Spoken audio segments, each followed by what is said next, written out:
So coming back to our next session, Rise of Open Banking, Forging the Future of Embedded Finance. Mr. Abhijit Dey, Vice President, Product Head, API Banking, Axis Bank. Mr. Abhijit Dey, a seasoned product head in BFSI, excels in API management and monetization. He has a proven track record showcasing expertise in creating open API frameworks for banks. Everyone, let's give it up for Mr. Abhijit Dey. Hi everyone, good afternoon. Myself Abhijit, I think she has already mentioned a couple of good words about me.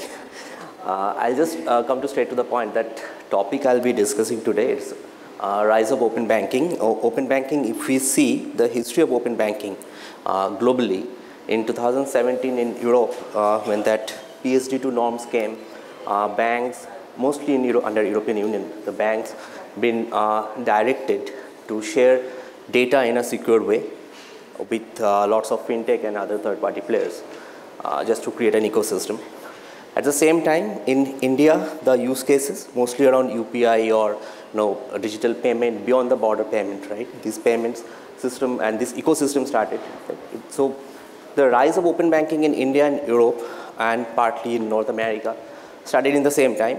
But what we have seen that emphasize on open banking in India, mostly on the payment side, right? It has risen in last 3-4 years, and obviously COVID has played a huge role in that scale. So a couple of use cases which we have seen in VFSI in open banking, right? One is that account aggregation, where customer can see one single view account data in the mobile app, right? If you see our Axis Banking mobile app, we can link our non-Axis account, we can see the balances, we can see the transactions and all, right? On that instant bank payments where, UPI is one of the use case, there are connected banking payment system where banks are working with lots of neobanks, with lots of fintechs to create a common payment ecosystem. It's more like an embedded finance. Then digital ID verification, where video KYC and other third-party KYC platforms are created, and we are using their open APIs. Then PFM, personal finance management, we all know that like the use cases of Grow and other platforms where a holistic view nudges our hyper-personalized experience on how to manage your finance. All these use cases we can see there. Credit scoring, it is another use case where in third-party fintech, we can see the scoring and we can check that how curated new offers, faster approvals. Cross-border payments, it's a new use case in last 2-3 years. Lots of trade finance and treasury APIs been published by banks, right? We are one of those banks where trade finance APIs, where bank guarantee, that LCBG limits can be done digitally, right? So these are the 6 top use cases. Now on embedded finance, what we have seen as per trend, one is that holistic CX demand where a simple and very direct approach, one single omni experience, my mobile banking, my net banking, my WhatsApp, my chatbot, all my channels should have one single omni experience journey where even to my partner network, if I have done a couple of integration with my partners where open API has been integrated and the journey's been externalized in those partner platform, my journeys will be similar to what I'm offering to my customer in my own platform, right? So this holistic demand we are catering in embedded finance. There are lots of rise of fintechs. Probably if we talk about this again point, maybe hours needed, right? So we'll not go deep dive into it, but the rise of fintechs are very huge, and this embedded finance is one of the most sought after use cases for fintechs, right? Now new revenues are coming up. As I told you that WhatsApp banking, chatbot, all these new platforms, we couldn't even think about it 5-6 years ago. Now in WhatsApp, we can onboard our customer. So WhatsApp is not only a query resolution platform, it's a onboarding platform where we are acquiring our customers, right? And this can be leveraged into multiple other ecosystem also, right? Interoperability, we have seen how connected banking has worked, where even on your cloud-based ERP solution, you can check your balances, you can do a banking transaction. The entire reconciliation of payment can happen just in few seconds, right? So this interoperability is one of the trend. New technology, I mean, AI, ML, I mean, Gen AI, all these new use cases and technologies being introduced by this embedded finance, and also the change in trust. It's little philosophical that banks now can build on the increasing trust in other brands, right? The way we are working with multiple fintech partners or multiple tech vendors, right? All these TSPs, the way they are providing the solution, we are creating an ecosystem on top of our ecosystem, right? Now, how this focus has shifted. If we see 8, 9, 10 years ago, right? That time, there are banks, there are legacy applications which used to talk to each other through store proc or views or direct DB connectivity. Now we are completely into API first era, where every single journey can be described by an API. We have, I mean, if I have to take an example, this UPI, right? In UPI, what we're doing, we are leveraging a couple of APIs, right? And we are externalizing those APIs to our API gateway. We are creating one single journey through that even a customer can be having the same type of payment transaction in Google Pay, Phone Pay, or even in my Axis mobile app, right? So this type of shift of focus when I'm creating my API first mindset, that actually help us to externalize our APIs, also to increase our revenues. For example, that API portfolio, now those days are gone that when we used to say how many APIs do you have, now we are talking about that how many API products you have. So now APIs are turning into a complete product, right? For example, video KYC. Video KYC used to be a platform, but now video KYC has converted into an API through which we can externalize that API into multiple other platforms, right? And then that contactless onboarding. So 4 or 5 years ago, when, I mean, pre-COVID time, customers, they need to be assisted by the branches and all. But now see, with this video KYC, we can onboard our customers completely digitally. Now, we have gone one step ahead, where even a corporate, if he's looking for any of the payment API to be consumed from their own ecosystem, right? What we are doing, we are onboarding them through our developer portal. So any corporate can come to Axis Bank developer portal and they can onboard themselves from there. They will get then access of that API in UAT and in production in instant experience, right? Also this ring fencing, I mean, this is one point where if we don't leverage these tech capabilities to the third-party wall via this open banking or embedded finance platform, we'll miss out our customer, right? So this ring fencing is also very important. Now, these are the top 6 principles what normally we think about when we are building API first architecture. One is standardization of API. Now, normally banks have thousands of APIs, but when we are externalizing it to third party, the standard documentation, the architecture of that API should be very conformed and very standard, right?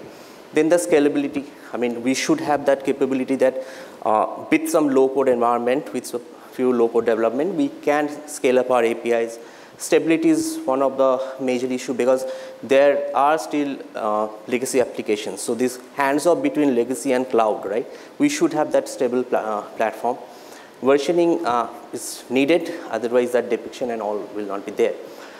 And security monitoring. Security is one point which is very important because the more APIs we are publicizing, the more democratizing our data we are, the more security threats we are facing, right? So maybe some advanced threat prediction or BYOK thing where on the runtime itself we can identify any threat, right? Now, if we are talking about open banking, APIs, we cannot aloof away from the point AI, right? Now, with this AI thing in open banking, we have outreaching our customers. I mean, we are outreaching our platform, we are enhancing our accuracy, right? But this fourth point, which is very important because banks in India, we have seen lots of change in the demography. There are multiple different set of transactional and customer data we have, right? Now, all this data sometimes are being in a very clustered and in a very silos way, right?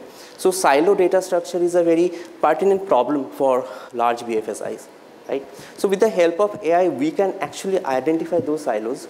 We can pull this data, put it into one single data lake, and from that data lake, we can create new offers for our customer, and we can nudge those offers to our customer with this hyper-personalized experience. So it's a huge workflow which are being taken up, right? And the fifth point where that governance. So now the more we are publishing APIs, it's very important that there should be a governance. There should be a complete framework. That framework will tell us that which all APIs we can publish, which all not. Even if we are publishing any API, what all securities, what all standard will be there, right? So now OpenAIs are helping in that part with this federated security where, I mean, assessment of data, data quality assessment, the assessment of the API threats and all, this all can be done, right? And banks are working on it. Now, these are the 6 best practices normally we think about. That one is that intelligent tooling where a single workflow that will be powered by AI and ML, right? And identifying the bad actors internally and externally. There are multiple bad actors. There can be, right? For example, that zombie or shadow API. I mean, let's take an example. Let's say 3-4 years ago, we have done a couple of new API creation. And those APIs, out of those APIs, there are a few which we are not using today. And we haven't deprecated it. We haven't properly versioned it, right? We don't have a single dashboard through which we can actually identify that these APIs are not working.